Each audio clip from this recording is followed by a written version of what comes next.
Hey everybody, it's Wendy. Welcome.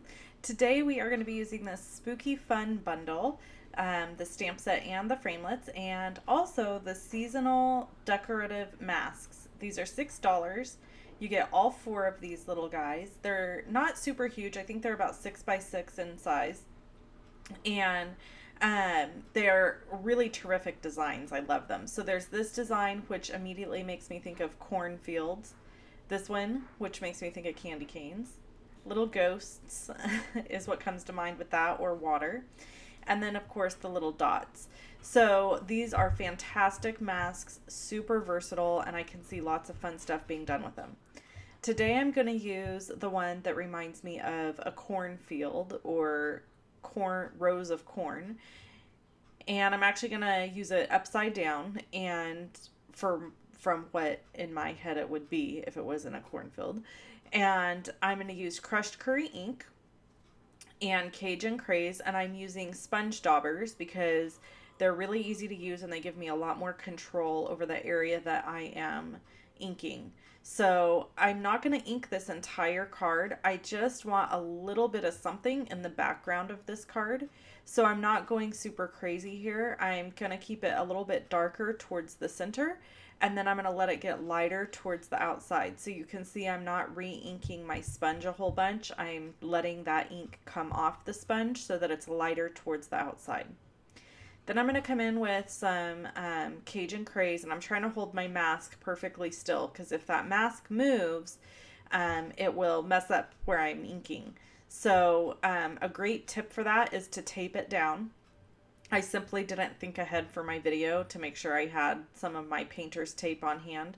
And as you can see, this is what's coming out underneath. So I have this really cool little image here underneath the mask that just looks fantastic.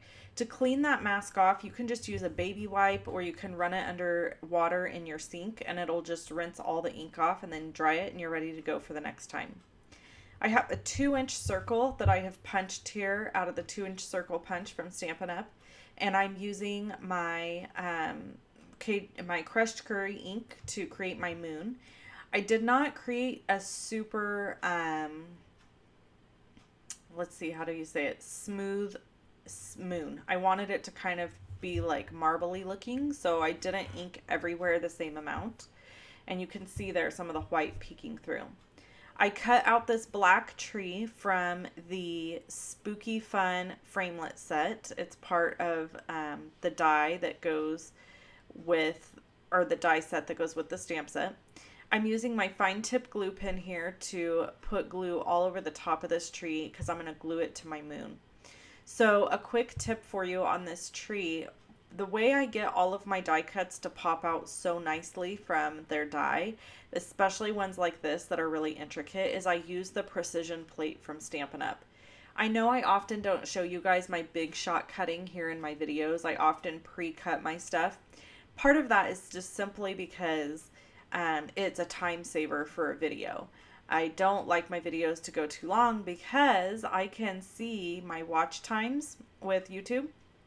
And my average watch time is about 5 minutes. So if I'm going past the 5-minute mark, probably only my most loyal and interested subscribers are still watching. So sometimes I pre-cut stuff and pre-do things so that I can shorten the video some. Okay, I am using the black thread here, the black thread that's in the catalog. And it's kind of shiny, which is awesome, and it just works great for this. So all I'm doing is I'm sticking this thread to my dimensionals and I'm letting it poke out the sides. So it kind of looks like little loops of thread that are looping out on the sides of behind the moon and the tree. This is a messy look. Every time I do this, I think of my upline and my friend Patty Bennett because she hates the messy look. She does not like the thread look where you put stuff going out the sides like that. So I think of her every time I do it because I think she wouldn't like this card. She probably would like it. That wouldn't be her favorite element. Okay, I'm using Memento Tuxedo Black ink to stamp my sentiment, and it just says, have some spooky fun. and I'm just putting it right there under the tree. Really, really simple. This is such a fun, simple card. There's not a lot of crazy elements to it. It's pretty basic, but it's a really fun card, and it's my favorite style, which is clean and simple. Lots of white space. I don't like cards with a whole bunch of layering with a bunch of designer series papers, or I'm a white space kind of girl. It's my favorite style. I do like to look at other styles, but I just tend to create cards that are pretty simple.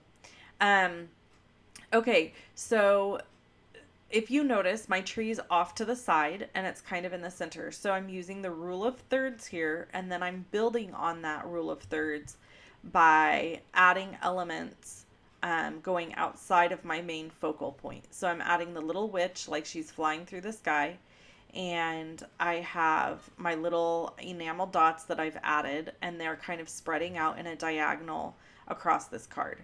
So that kind of creates some interest to point to the focal, but I'm not taking away from the focal point. If you're not familiar with the rule of thirds, it's a photography and or art expression for composition. When we put something in a crosshair in the rule of thirds, it draws interest and is more aesthetically pleasing to our eye. I have a basic black card base here, cut at 4 1/4 by 11 inches, and I'm just adhering my card front down, and that completes my card for today. I really hope you enjoyed it. I loved this card. I loved putting it together. I just had this idea and I had to get it out of my head and onto paper, and sometimes that turns out great and other times not so much. And this time it turned out really cute, so I'm super happy with it. So thanks so much for tuning in. I would really appreciate it if you subscribe to my YouTube channel. All the supplies that I used are listed in the description below, and you can purchase them in my online store. Remember, I give 3 free card kits for every $50 order that I receive using the host code. The host code is provided over on my website. It's on the right-hand side, so you can get it there. Give me a thumbs up if you like this video, and I hope you tune in to more videos throughout the rest of the week, and check out all the fun fall and spooky stuff I have going on here for the next couple weeks or so. Thanks. Bye-bye.